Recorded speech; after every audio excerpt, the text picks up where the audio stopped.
Hi, we're back again, and we've got a very interesting guest next, and his name is Otis Ledbetter. And I believe that he is coming in as an author today. Hi, Otis. Good to meet you, Carol. Yeah, I know you've been on other shows here, but I'm so glad that you came on mine. It's really wonderful. My pleasure. Yeah, Indeed. and I know that your books that you write have a special, very special meaning to everybody. So I want you to start telling me about them. Well, I had met so many families who would say to me, Otis, my family's falling apart. I don't know what to do. My children, can you give me some kind of help? And so I decided to write this book. And I was only going to write one book. That just was sounds like it. That'd be me too. It was just the one, because I kept telling people the same things, that you are living a heritage. I'm living the heritage my dad and mom passed to me. You're living the heritage your mom and dad passed to you, and everybody is, good or bad. Right. You don't think of that much. And so we're living that heritage, and it's three components in it. It's not just one. It's an emotional legacy, it's a social legacy, and it's a spiritual legacy. Yes. Whatever that is, all three of them. And they're so closely tied together, it's difficult to take them apart. But you are passing that to the next generation, good or bad. And some people will say, well, I'll opt out of that. Well, you can't opt out. No, I don't think so. You can opt out. And if you do try to opt out, then the culture or some other person will step in, elbow their way in, and pass their own brand of a heritage or values to your children. So what we do is we say, be intentional about doing that. Well, when we wrote the book and people began to buy into, okay, this is true. I am passing a heritage to the next generation. I see that, and I'm living my heritage. And so what do we do?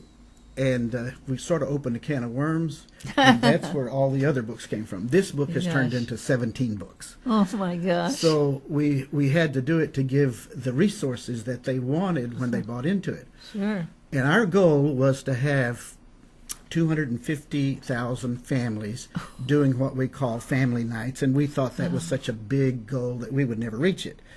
Until we were in a board meeting one day, and a very famous family radio host, his name is Dr. James Dobson. He called in and he said, I want to partner with you. So we partnered with him, and off of his first radio show, we reached our 250,000 families. So we had to redo it. Oh, my gosh. And that's actually where all these other books came from. And so most parents would say, well, how do I do that? How do I accomplish that? How do I get my values to my children? Yes. And so most dads are so busy working, and moms are so busy working, that they have abdicated it to the school. They've abdicated that responsibility to a church. They've abdicated it to whoever watches after their children. And some even, we're familiar with what's called latchkey kids. Oh, gosh. They just leave them on the streets until they get home. That's right. We can't do that, because the single cell of society, Carol, is the family. You know And it. if your single cell in our body is weak or diseased or whatever, we're going to be weak and diseased. So that family, for society to be strong, has to be strong. And so what we did is, with the research from Harvard University and Columbia University and the Search Institute out of Wisconsin, we began to take all of their research, and we came up with some things that really work. And I have this chart back here, and I think he Let's can bring put it on up the here screen. a little bit closer. Oh, he's already there it has is on the screen. there. Yeah, He's so good. He just did everything right. I'd like to explain this. This is what I explain to families. Okay, there are three windows of opportunity that we have to impact our children. This vertical line represents the receptivity to our values that a child will have. The horizontal line represents the age. Here's at birth, here's 7-year-old, and here's 15-year-old. Whatever parent needs to know is at 7 and 15, that child's going to go through a transition, and so the parent will also go through a transition with them. We call this the imprint period. The first one's the imprint period. That's when a child does not have the ability to reason. And if you try to reason with a 3-year-old, you're going to lose every time. That's for sure. Because they can't reason. So we say here, you just be a benevolent dictator, and you tell them what to do. You love them. They will believe whatever you say. If you say that black and white big animal out there in the pasture that's eating grass is a dog, they'll believe you. That it's not a cow, it's a dog. They'll believe you because you have the authority. Your mom and dad wouldn't tell me a lie, mom wouldn't tell me a lie. They don't have the power to reason. When they get to, if you tell them wrong, when they get to the power of reason, they'll wonder why you lied to them. And at 7, they go through a transition around the age of 7, depending on the, the child's social ability and what he was raised in. He will go, or she will go through a transition where she has the power to reason. And you see the bell curve start to rise with the receptivity of your values. Oh, yeah. Around the age of 8, 9, 10, and 11, 9, 10, 11, and 12, in the impression period, that's the highest level of receptivity you're going to get from that child. Now, of course, this is aggregate, national aggregate. There are target groups where that would be higher, but the average is there's only a 32 to 33% probability that your child will take on your values. This is the highest it gets. And so we say be intentional in this area right here, particularly because you see the bell curve coming down as they head toward teenage years, and every parent will know that. You head toward a teenage year. At 15, there's another transition they go through, and what they're going to do is all these values you've taught them over all these years, they're going to take into real life situations to see if they work.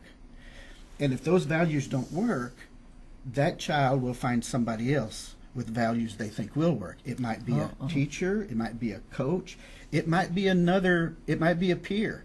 And around this time, if they haven't accepted your values, that's where we get mall rats and and all of that, where they go to the mall, they hang out because they just want to be connected with somebody who's got something that works. But look at this percentage. It goes down from the 32 or 33% probability at 15 to a 4% probability that they will accept your values. And when they get 18, it goes up to about 6% probability, and it stays static the rest of their life. So we say where you want to reach those children is at this age right here. It's most important. And who is the one that should reach them? Mom and dad. Yeah, well, their ears are still open then, yes, too. they are. Yeah. So that's why they said, okay, we get this. We get what you're saying. So how do we do this? And that's where the other books came from. Oh, so wow. My wife and I wrote a book called Family Fragrance, and that is the atmosphere of the home. Uh-huh.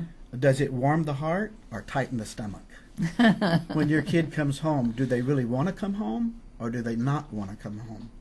And so we wrote the book so that parents would know how to set an atmosphere of the home, and that's with acrostic aroma, A-R-O-M-A. What's the fragrance of your home?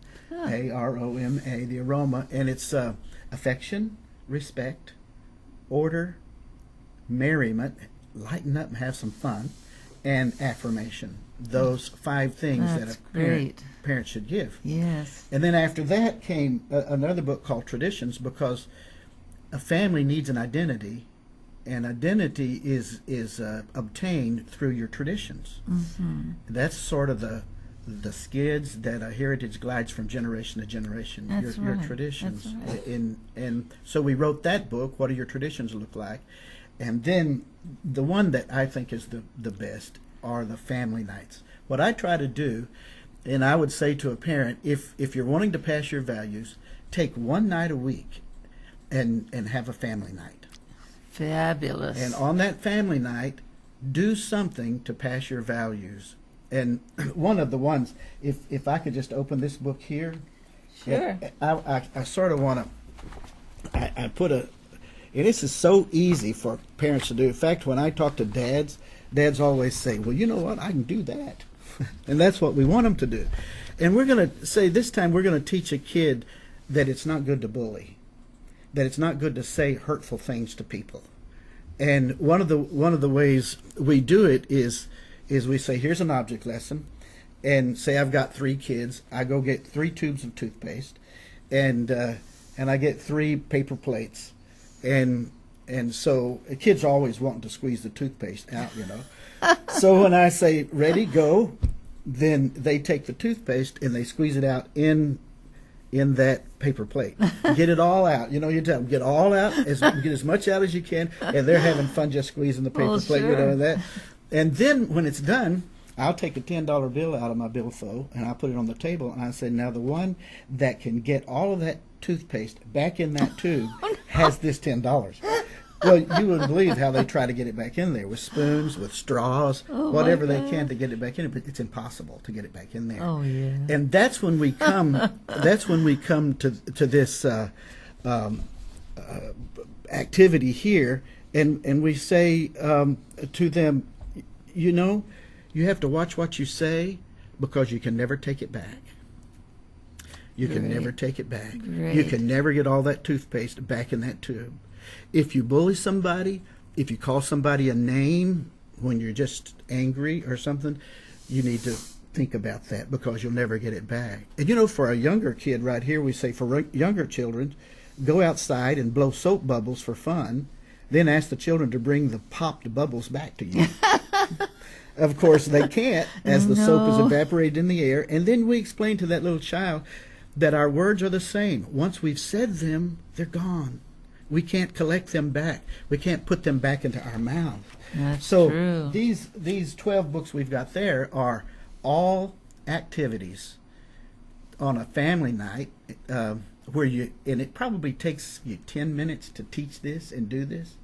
Maybe 10 or 12 minutes to do this, and when it's over, you know, go get some ice cream, go get a pizza, go do something the kids really enjoy. But what you've done, if you do that once a week, 52 times a year, you're instilling your values into your children, and it makes a huge difference.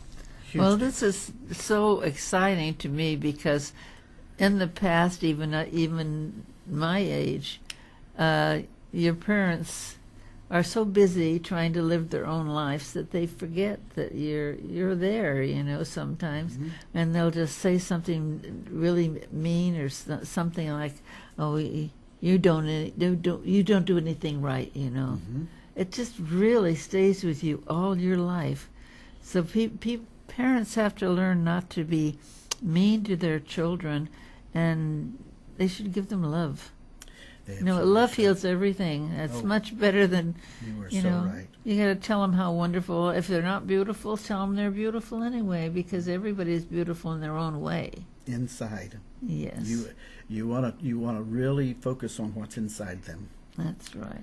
I'm so glad you're doing this. I have a lot of people today, and I'd like you to come back, and we can talk some more about this. Maybe we can do that. I can bring some more illustrations. That would be great. That's wonderful. I'm so glad that you're doing what you're doing because it needs to be done. People have to learn how to raise their children so that they'll be successful, happy people. Yes, indeed. Thank you so much for coming. My pleasure, and thank you. Okay. We'll be right back.